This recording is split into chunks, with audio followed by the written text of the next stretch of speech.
Hello guys, welcome back to the channel. In this video I show you the visual comparison between the new generation Renault Clio that has just been launched and I filmed it during the world premiere in Munich and the predecessor. So this is the predecessor and both models have the Esprit Alpine trim.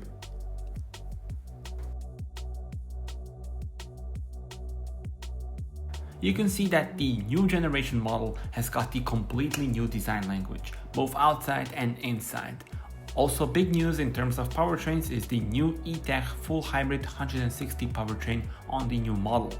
It combines 1.8 liter engine, two electric motors powered by a 1.4 kWh battery and a clutchless multimode intelligent dog box with tailored ratios.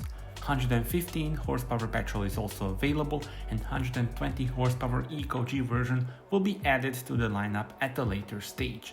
Tell me in the comments how do you like the new model, how do you like the changes compared to the predecessor, and subscribe for more.